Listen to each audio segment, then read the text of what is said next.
We wanted to give people just that permission to try to start their company, permission to even fail at whatever that might look like.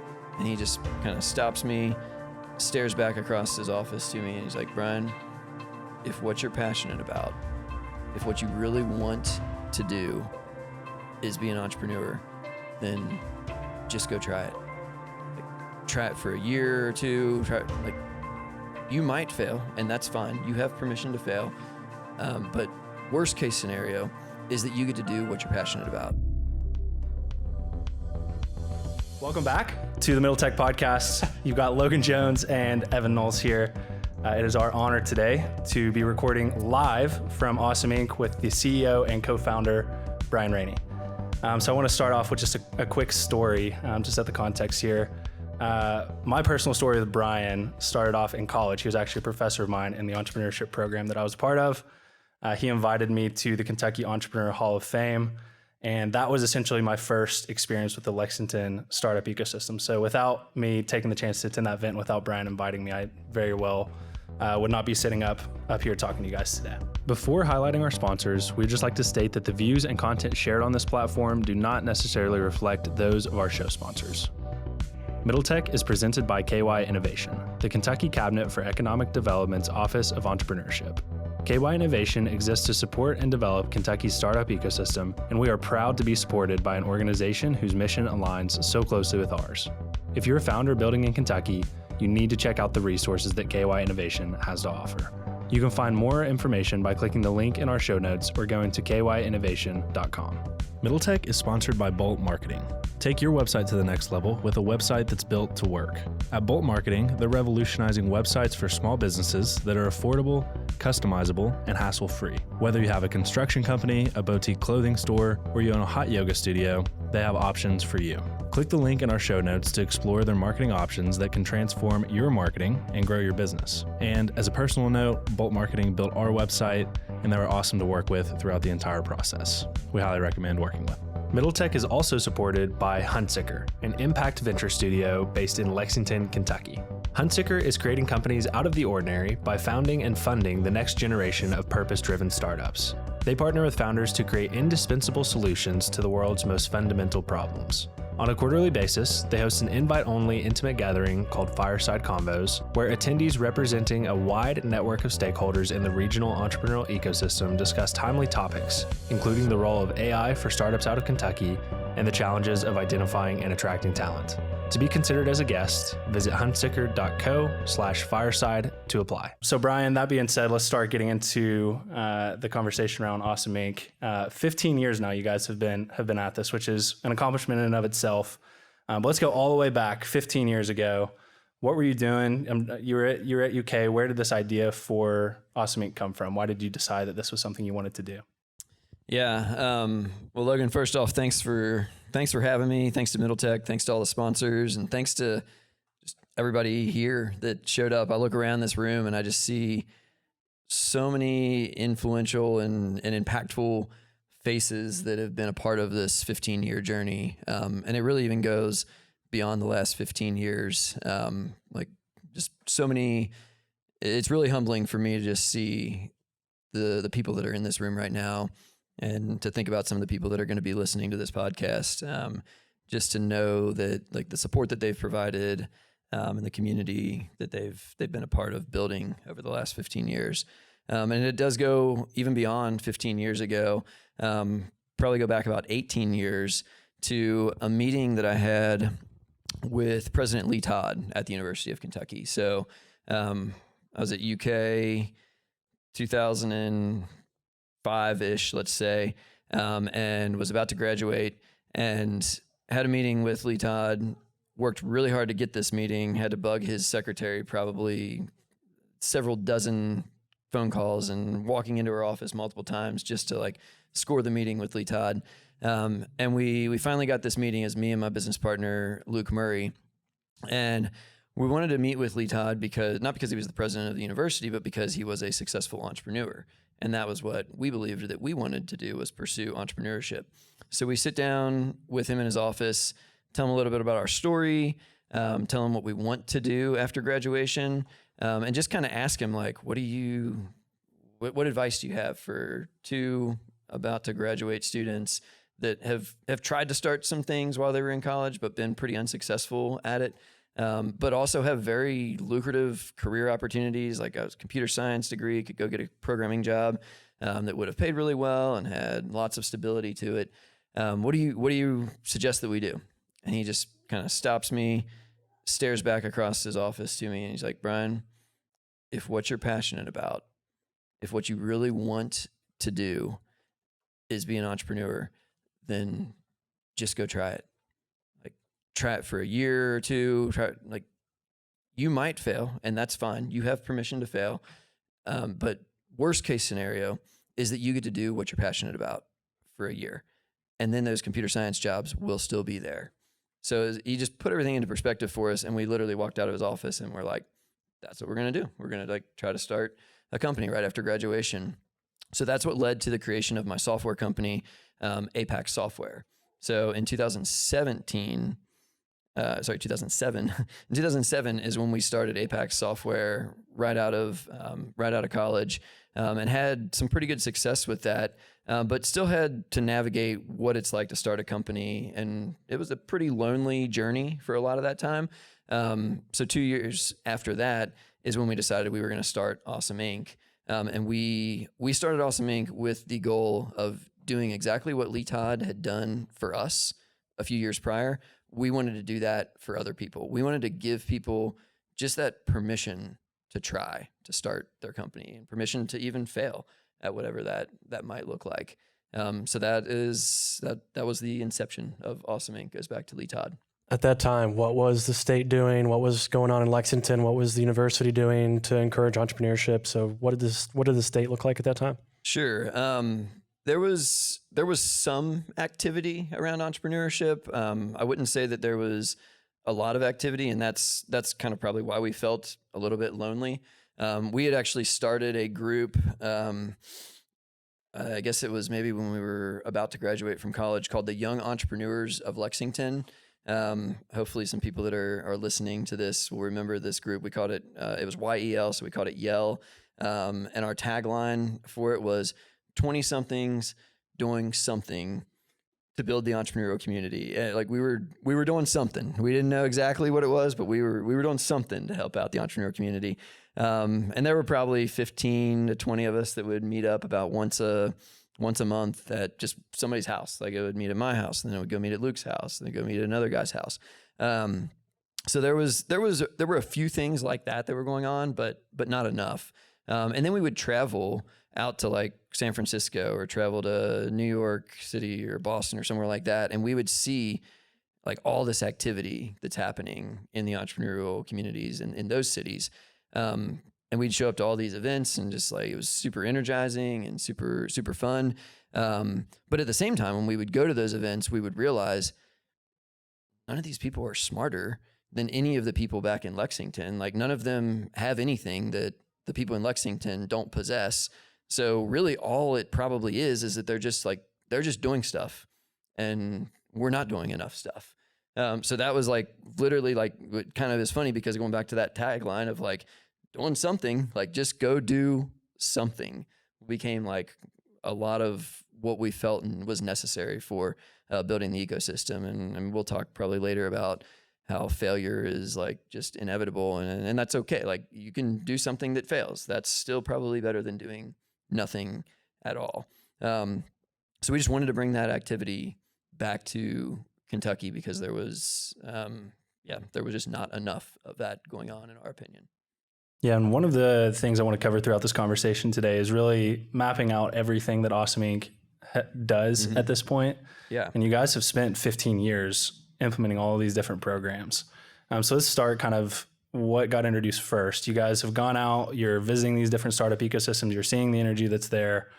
What did you bring back to Lexington? What was kind of your first, okay, this is the first thing that needs to happen here to get the ball rolling down the hill? Yeah, no.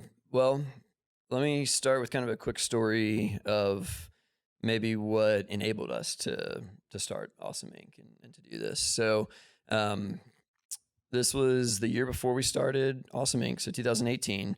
we had the idea for Awesome Inc. at this point. We had traveled around to these other communities, Boulder, San Francisco, Austin, and seen what it could be. And we wanted to, we also at that time, I'm not sure if you're familiar with Techstars, but Techstars started, I think, in 2006 or 2007. And in Boulder was their first location. So we wanted to take a trip out to Boulder, but we really couldn't afford it at that time. So somebody told us that we should go meet with Jim Gray, who was the vice mayor at the time. Not necessarily to pay for our trip, but that was kind of our goal was to maybe get him to help us pay for our trip.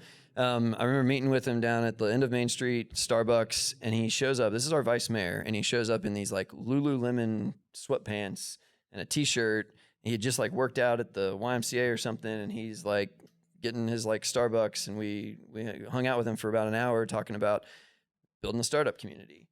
And he was super passionate about it and super supportive of it. And at the end, he was just like, well, what can I do to help? This needs to happen. I agree. What can I do? And we're like, well, you can pay for our trip to Boulder, Colorado, that we're trying to go visit Techstars and learn from what they're doing. So, on the spot, he's like, sure. How much? I'll write you a check. And he wrote a personal check out of his bank account to Brian Raney and Luke Murray to pay for our trip to Boulder. Quick aside, fast forward about 10 or 12 years, I was having lunch, just kind of an update lunch with Jim Gray, and was able to repay him. I think we gave him about a 3X return on that donation. So I was just like, hey, you supported us. Let me give you a check back. So he probably made out better on that than he expected. But we were able to go out there and learn from what was happening at Techstars, and then bring a bunch of that stuff back to us. So we from learning of everything that was happening in Boulder at Techstars and these other communities, we felt like the thing that we should probably do first is try to start an accelerator program. And of course, in Lexington, Kentucky, everybody knew what an accelerator program was in 2009. So it was going to be really easy to convince people to do this. But it actually wasn't. We couldn't raise any money to do, we were trying to raise $250,000, which is not a big round to raise. We wanted to raise $250,000 to start an accelerator program.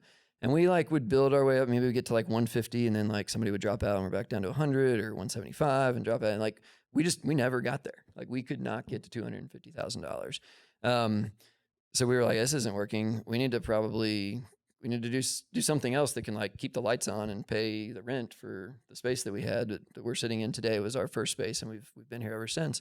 So our first actual money making service is kind of embarrassing, but also probably somewhat entrepreneurial.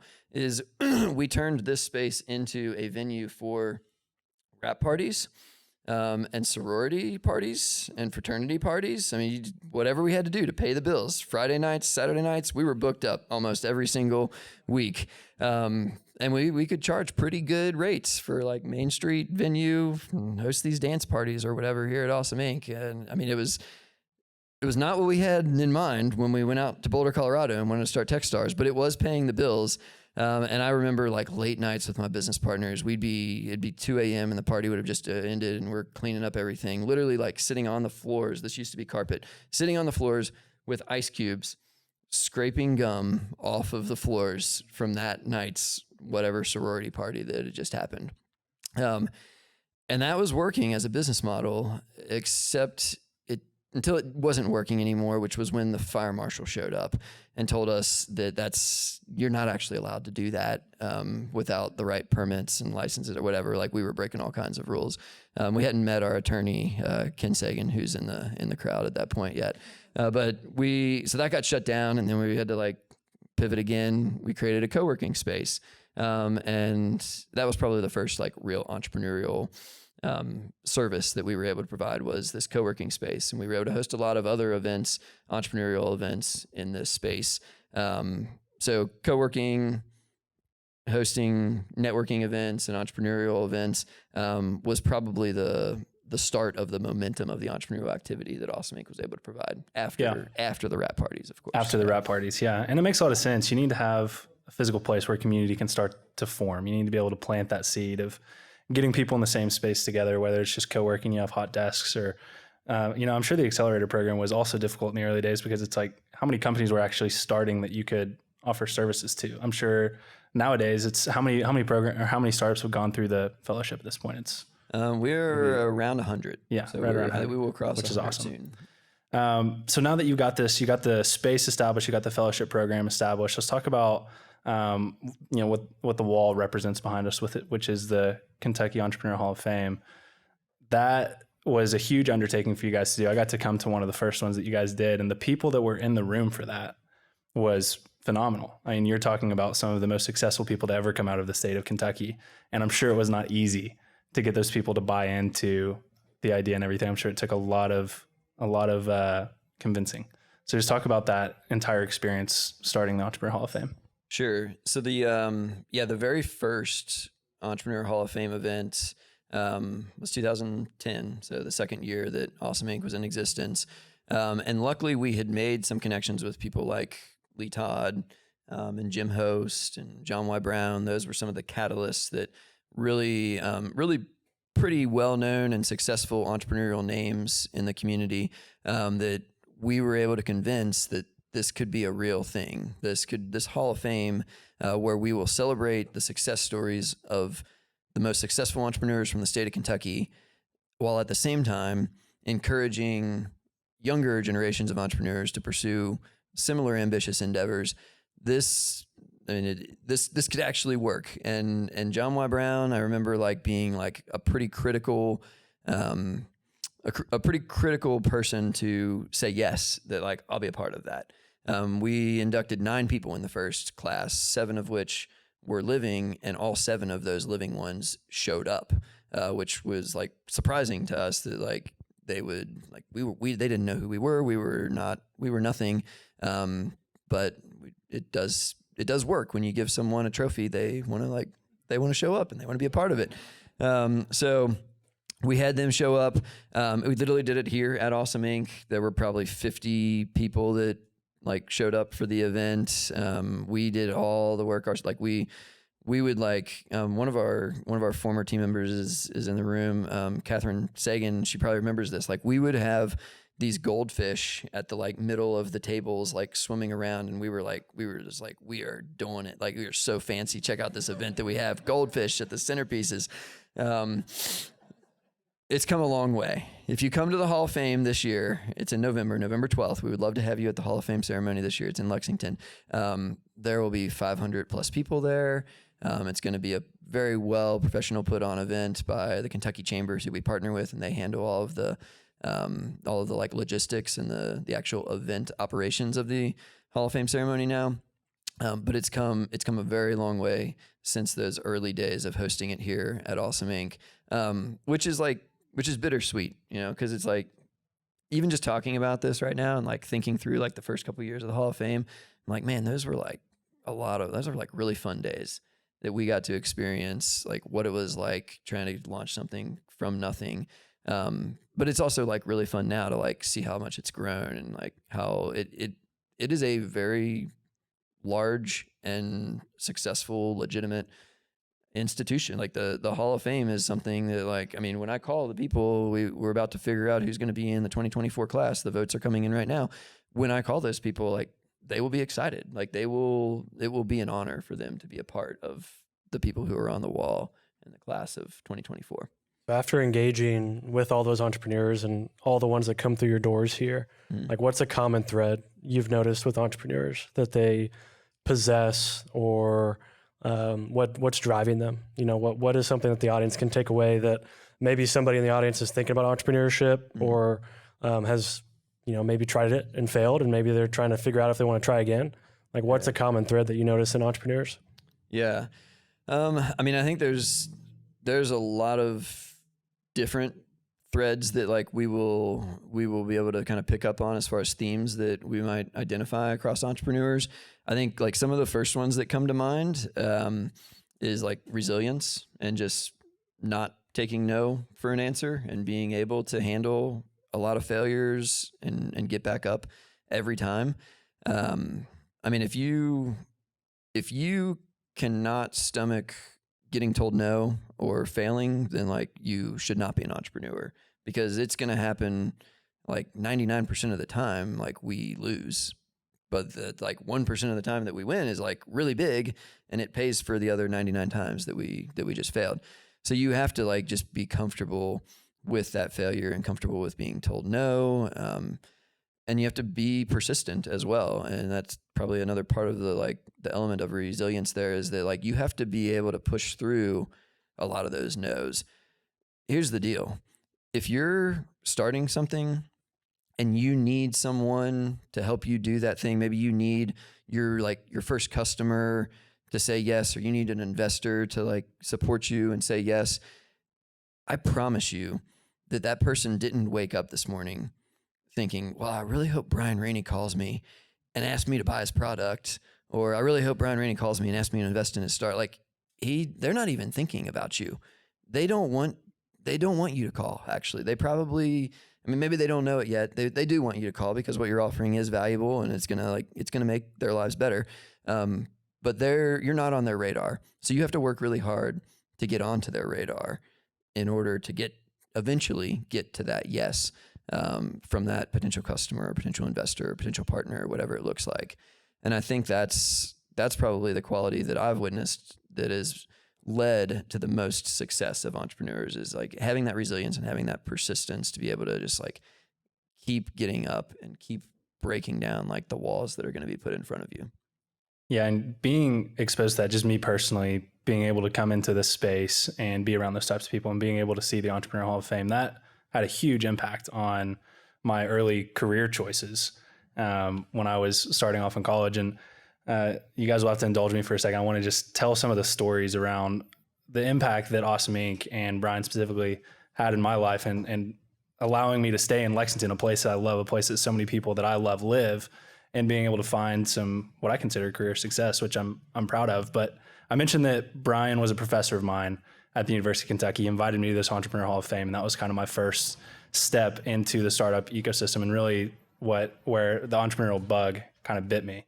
But after that had happened, a few years later, I ended up becoming Brian Rainey's personal assistant, which is pretty funny to think about. I was doing everything from picking up Brian's laundry to, running his kids around here and there. But you were great at that. I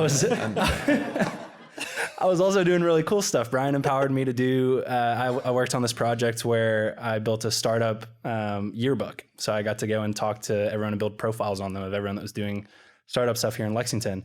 Well, through being exposed to that ecosystem, that's, how I eventually became really close with Evan. That's how I got led to Middle Tech. And then through Middle Tech, started interviewing founders, interviewed Kobe Hastings, who's a local entrepreneur, ended up getting to join their company as the 5th employee, which was really a career time machine for me. But really, I trace all of that back to Awesome Inc. and being exposed to people in the community that's here and everything. So I really do love telling that story because it's so full circle, because I ended up moving on from Sales River just last year and joining the company that Evan helped start. He was the first employee at, which is Fuji. So the whole startup ecosystem here is just wildly connected. And a lot of that is because you guys laid the groundwork with all these different programs and initiatives to allow that to happen. Well, and I'll tell my story as well, because, when I came to UK and I had zero experience in entrepreneurship, I really didn't have anybody in my family that had done it. I was from E-Town. And then Michael Lewis and TJ, who are in the crowd, said, hey, we've got this idea we'd like to try to start. And we're all like, okay, well, let's see what we can do. And kind of the outlet that we had to explore that was Awesome Inc. And so we did 5 Across. We were involved in a lot of the events, and we learned a lot from just being a part of the community. That failed, and we all kept doing it. All of us are founders today. Danny was on that team. He's also in the crowd. He's a founder. Like, everybody on that Finance U team now has their own companies. We ended up, Fuji was kind of come out of that. Everybody was at Fuji at some point. And so it's just like this blooming effect that, one little event that we became a part of here at Awesome Inc. became something so much more. And I think that is kind of the common thread that I've noticed in the Lexington community, is that, most of the entrepreneurs, especially the younger ones, have some kind of connection to Awesome Inc., especially, myself.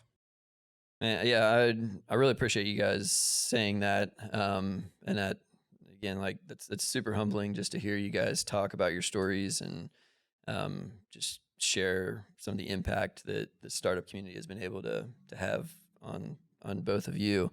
And I want to make sure that everyone that's listening knows that like it's a team effort, and it is not like just Awesome Inc. that is making these things possible. Like there's so many people in the room tonight that have been a part of that journey and have made this possible.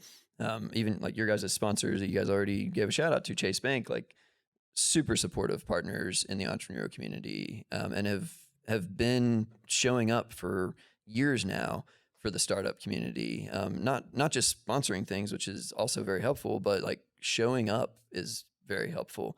Tim Williamson is in the audience here, and like with Windstream and Kinetic. I mean, they've been a supporter of Awesome Inc. and the entrepreneur community for a very long time now.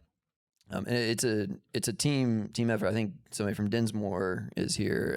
Tony Bonner has been a big partner of Awesome Inc. and of the community. And if it wasn't for those types of partnerships, then none of this would even be possible and would not be happening. You guys wouldn't be sitting here. And like, I know you're bragging on Awesome Inc. and like, I definitely appreciate that. But like, I also want to make sure that all of our listeners know that it's like, it takes the whole community and it takes a big team effort to make it happen. Yeah. How do you think about like risk tolerance? You know, how do you instill that in an entrepreneur? How much of entrepreneurship can be taught? You know, when I was at UK, you know, I dropped out of the University of Kentucky because they just weren't teaching it. And looking back now that I've done it a few times, like you can't teach it at all. There's no teaching it. It's like, how do you view that in your eyes? Like as far as education on it? Because I think it's an awareness play. I think it's surrounding people with community. But, you know, how do you teach people risk tolerance, the ability to fail, grit? Like, how do you think about that? Yeah, I think it's a good question, and I've heard that question asked a lot of times. Like, can you teach entrepreneurship, or can you teach some of the elements that are needed to be a successful entrepreneur? I'll quote Lee Todd in my answer here, and that like he says this a lot. He's like, I'm not sure that you can teach entrepreneurship, but I am sure that you can kill it. So I think that that's an important attitude for any organization to have. Like, if you're just honestly, if you're a leader at all, like you want your people to think entrepreneurial. So you need to create an environment where they're going to be okay to take risks. They're going to be okay to fail sometimes. They're going to be okay to feel like they can bring their ideas to their manager, their supervisor, and feel empowered to execute on those ideas. I think the best way that I've learned to actually get better at entrepreneurship is to just do it. I think like events like Startup Weekend are really helpful for that. It allows you to just like try entrepreneurship and practice entrepreneurship for a weekend. And it's like super low stakes, like low cost. It takes a weekend and you're going to learn a whole bunch about what it takes to start a company in a very short period of time.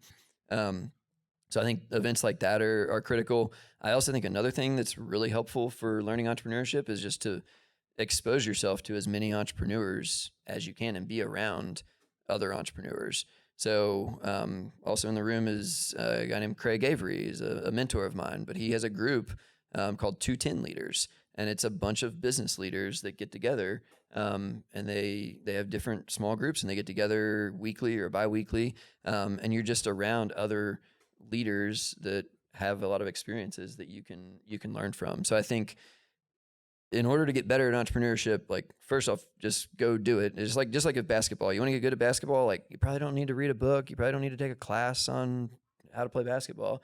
You just go play basketball at the gym a whole bunch. And then also like surround yourself with a whole bunch of other people that play basketball, and then like embed yourself into that culture of basketball, and you will over time become better at it. I think it's the same thing for entrepreneurship. Yeah. Let's talk about the current state of the startup ecosystem, where it is now, and some of the newer initiatives that you guys have to address some of the gaps that we're seeing in the ecosystem. So, we talked about the Kentucky Entrepreneurial Hall of Fame. We've talked about Five Across. We've talked about the co-working space, all of that. One of the newer initiatives you guys have announced is the Awesome Fund. So you guys are addressing some of the capital needs in the ecosystem as well. I know it's something we talk a lot about on the podcast. I know when you and I were talking on the phone before this, I was like, I feel like we're kind of beating a dead horse when we're talking about access to capital here in the state of Kentucky, just because every ecosystem wants more money. Everyone wants to be able to have more dollars flowing into startups. But I'm curious if you have any other thoughts on that aside from every ecosystem wants more money. You guys are now addressing that though. And so I guess 2-part question. Would love to hear any thoughts that you have in addition to that, but 2, what your all's goals are with this awesome fund. Yeah, I'll start with that. So our goals with the Awesome Fund, it's a $5 million fund, and our goal is to deploy $5 million of capital to mostly Kentucky startups or startups that are within this region over the next probably 3 to 4 years. We've already started making investments, so we've made 6 investments to date, and most of them have been Kentucky-based companies, and we just want to be supporting the ecosystem in that way. But another goal that we have for that is to try to activate new capital into the ecosystem. So about 50% of the LPs in our fund are first-time investors through a fund. So they don't have a ton of like experience in angel investing or startup investment, but they're going to get that by being a part of the Awesome Fund. They're going to be able to learn how to perform due diligence or how to like source deals and things like that. So that's kind of our goals with the Awesome Fund. I think you guys have broken it down pretty well before as far as kind of what the areas that kind of matter for a startup ecosystem being like talent, capital, and startups. So capital talked about for a second. Talent, I think we're very strong when it comes to talent as far as an ecosystem. Lexington is. I would give us at least like a B grade as far as talent goes. We've got smart people. We do lose them sometimes. They'll leave and go to other places, but I'm actually noticing a lot more often they're coming back.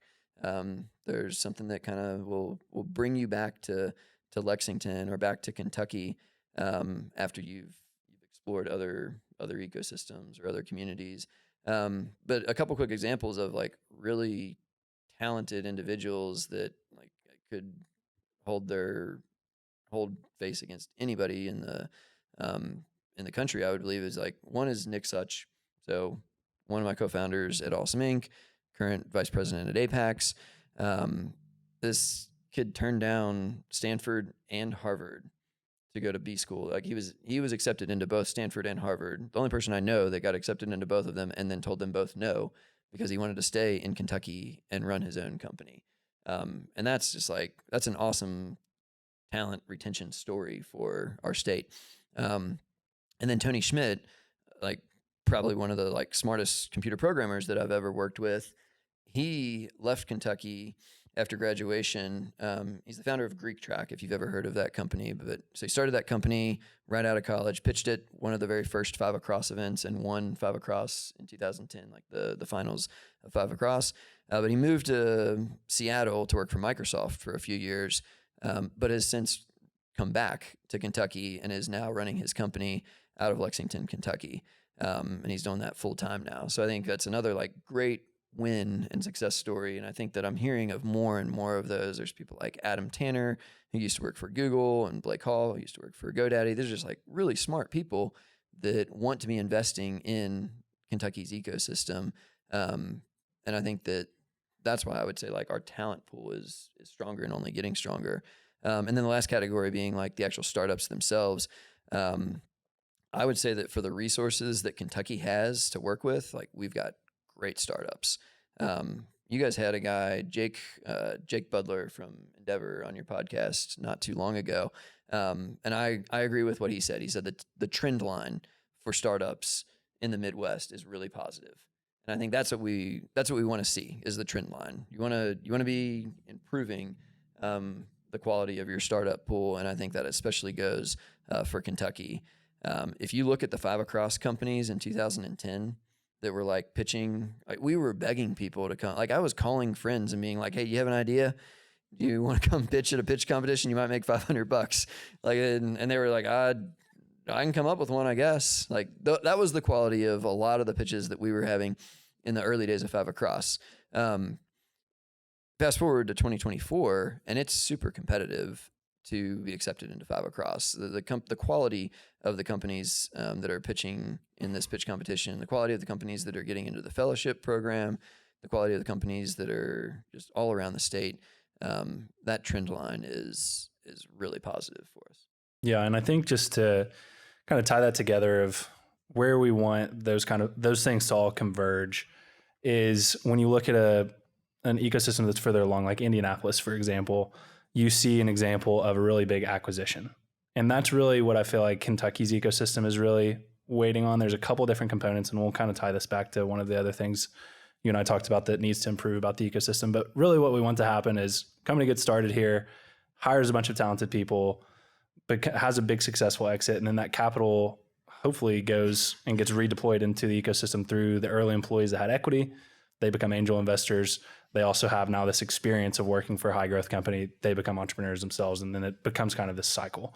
And I feel like Kentucky as an ecosystem is getting very close to that. We've got all sorts of, we've definitely got examples of exits. We want the $1 billion exit. I feel the multi-billion dollar exit is really what we're waiting on.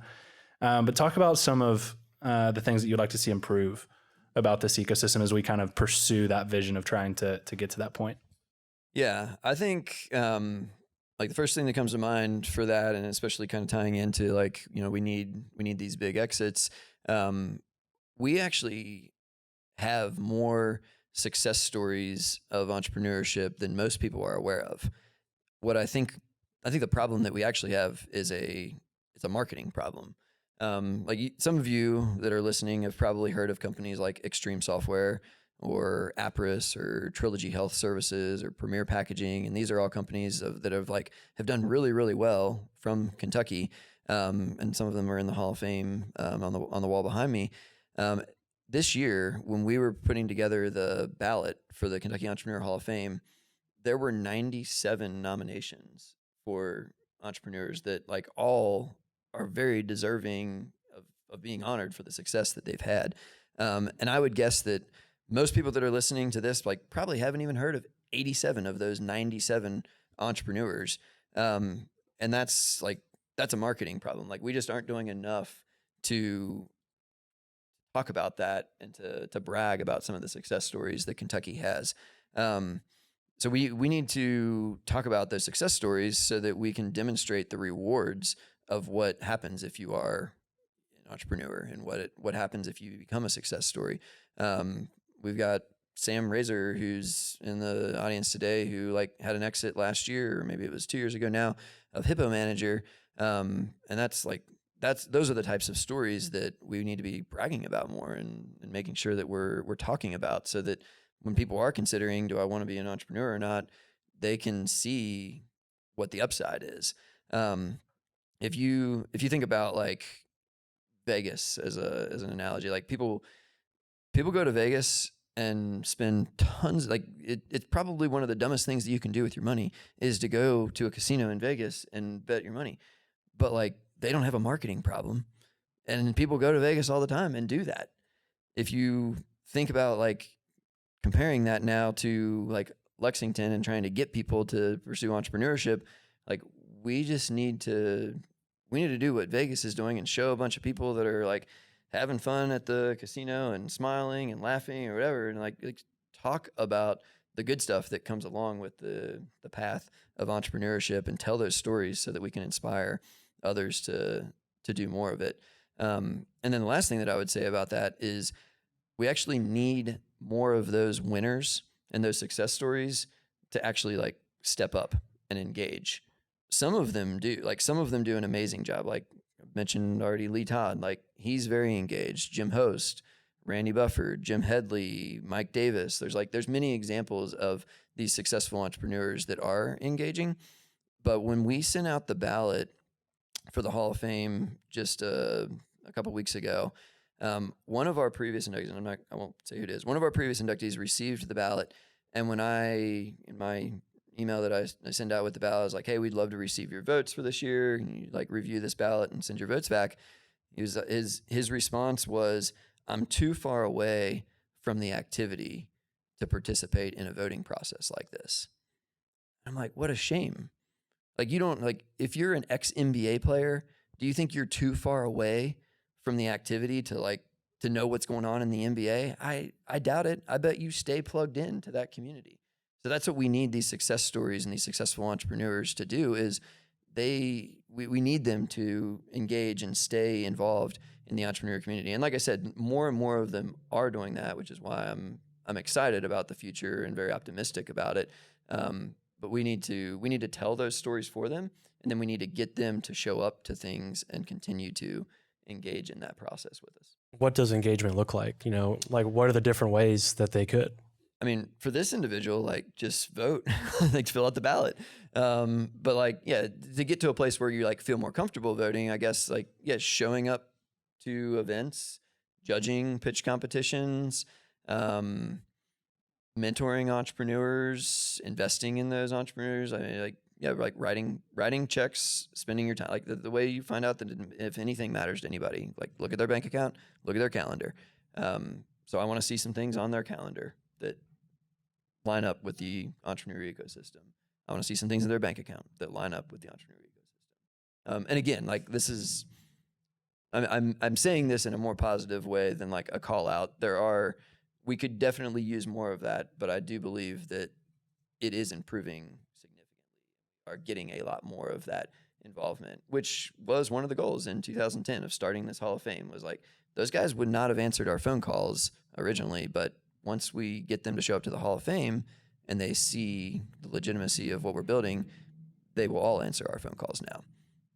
Yeah, and it's one of those things that's compounding over the years. All these programs that you're doing, the more people you impact both directly and indirectly, all of that compounds upon itself, and leading that into where you're looking forward into the future of Awesome Inc. and the startup ecosystem in general here. Hopefully building this company and this ecosystem for another 15 years. What are some things that you're hoping to focus on, and kind of where do you see things going into the future? Yeah, I mean, I think one of the areas that I am most excited about is being able to continue to serve the top of the funnel of the entrepreneurial ecosystem, but be able to kind of move downstream a little bit more. And that's where things like the fund come into play, the fellowship comes into play, and even the Hall of Fame comes into the play. We've often like kind of joked about it, but like we will know that we've like finally been successful when we can have someone walk into the doors of Awesome Inc. with an idea, and we tell them, hey, go pitch it 5 across. And they pitch it 5 across. And then they get a little bit further along, and we're like, hey, I think you're ready to apply to the fellowship program. And they go and they apply to the fellowship program, and they're in that program for a while, and they learn from that program. And then we're like, hey, go apply to the Awesome Fund now. Like you're ready for some funding. And we're able to like invest in their company and see their company grow. And then eventually they make it to where they're inducted into the Hall of Fame.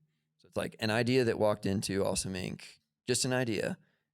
Fast forward through the progression of that entire startup, and they're on the wall of the Hall of Fame. Like that's probably when I move to the beach and I'm like, I'm ready to like cash out and I'm done. Like I'll pass the torch on at that point. But once we can like see that cycle, that'll just be such an awesome thing to get to experience and get to witness. We sat down for lunch not too long ago at Carson's, which is your favorite spot. We sat down and they immediately knew his order and everything. It was awesome. But we sat down there and we talked about that life cycle. Give an idea of how long that life cycle is from what you've seen go into other ecosystems like Boulder, San Francisco, Tampa, Austin. There is a life cycle there. It takes 10, how many years is it? Is there is there a number? Yeah, I mean, 10 years is fast. Like if you have an idea today and you're having like a big exit in 10 years, like that's a pretty big win. Like that's pretty fast. Some people can go faster than that. Like sometimes it does happen in less than that. But usually it's going to be 10 plus years. And I think Brad Feld talks about kind of what it takes to build an ecosystem. And he says like, you got to have a 20-year horizon. Like you need to be committed to this for 20 plus years if you want to be on the ecosystem building side. And that kind of makes sense because of how long that it's going to take for the life cycle of just an individual company. If that's 10 plus years, then you're going to need to be around for at least that long and probably longer to really laid the groundwork and put together something that's sustainable as far as an entrepreneurial ecosystem goes. No doubt. Well, Brian, thanks so much for taking the time to do this. And again, congratulations on 15 years of just putting in the hard work consistently. I think that there's a lot to be said about just consistently working on one thing, and you're starting to see the fruits of that. And it's very exciting for the entire ecosystem. So as we wrap things up here, just for the people listening and for the people here in person, I know you guys have an event coming up, so let's do a quick plug for 5 Across coming up on the 19th, I believe. Yes. So 1 week from tomorrow, June 19th is 5 Across. It's going to be right down the street at Main on Main in the Chase building. There'll be 5 pitches. They get 5 minutes apiece. It's $500 prize plus a $5,000 safe note from Key Horse Capital. And it starts at 5 o'clock. Everything's $5. It's $5, but if you don't want to pay the $5, we'll get you a promo code. We're pretty lenient on that. But everything's $5. So yeah, please engage in the entrepreneur community. Like I said before, that is one of the most valuable things that anybody can do in the ecosystem is just show up. And whether you're a 20 something or a 30 something or a 40 or 50 or 60 something, we're just all here doing something, for the entrepreneur ecosystem. So do your part, show up. That's a perfect way to end. Thanks again, Brian. Thanks, Logan. Thanks, Evan. Appreciate you guys.